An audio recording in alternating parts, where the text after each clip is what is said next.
कौन मार्ग बताए? भटका हुआ व्यक्ति शिव का नाम लेकर सतमार्ग पर चल सकता है।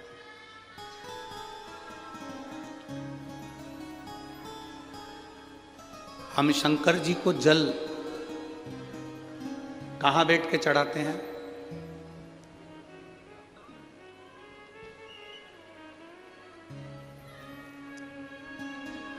बोलो बोलो, जन्म के बोलो जरा।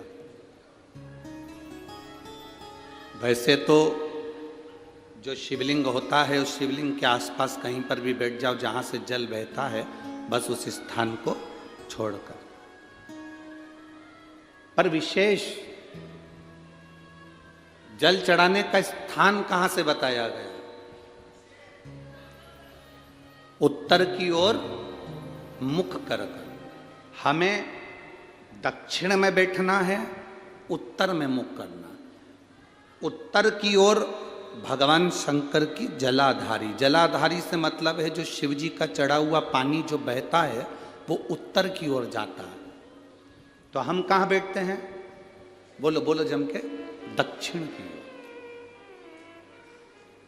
मान लो शिव जी का पानी इधर जा रहा है तो तुम्हें इधर बैठना है, शिव जी का पानी इधर जा रहा है तो तुम्हें इधर बैठना है।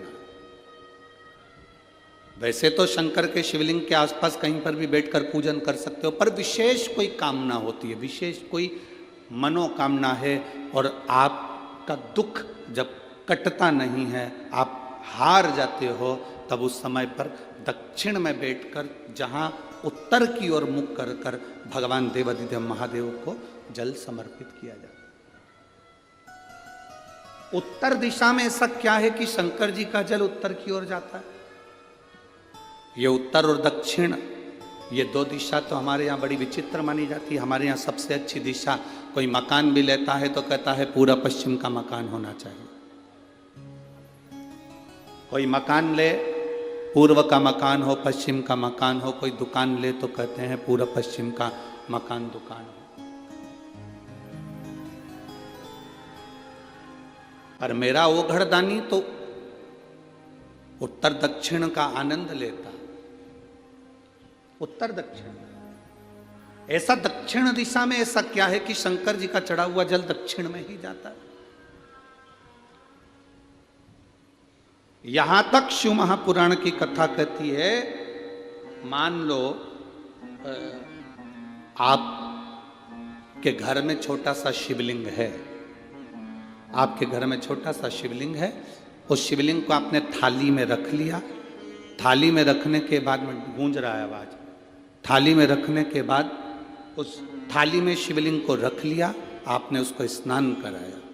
थाली में भी अगर शिवलिंग रख रहे हो तो उस शिवलिंग का जो दिशा है वो उत्तर की होना चाहिए। भले आप मंदिर में पूरा पश्चिम में बैठे हो, आपके घर का मंदिर तो पूरा पश्चिम में ही होगा। आपके घर का मंदिर कहाँ होगा? पूरा पश्चिम में।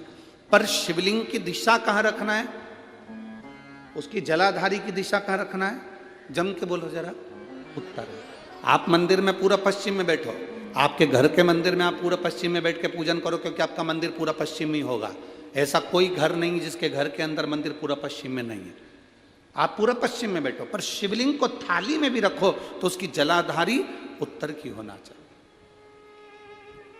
आपने अगर स्नान कराया है शंकर भगवान के शिवलिंग का जल जो आप लेकर जा रहे हो विसर्जन करने के लिए, शिवलिंग का चढ़ा हुआ पानी जो भगवान को हम घर में स्नान कराते हैं, भगवान को घर में नहलाते हैं, स्नान का जो जल होता है उसको हम ले जाकर जब वृक्ष में डालते हैं, उस समय पर शंकर का घर में चढ़ा हुआ जल जब हम ले जाकर उसको डालते हैं वृक्ष में, अगर आपका ध्यान उत्तर की ओर है, आपका मुख उत्तर की ओर है, भले आप जल डाल रहे हैं पर मुख यदि आपका उत्तर की ओर है तो आपकी मनोकामना पूर्ण होती ही है, ये निश्चित है।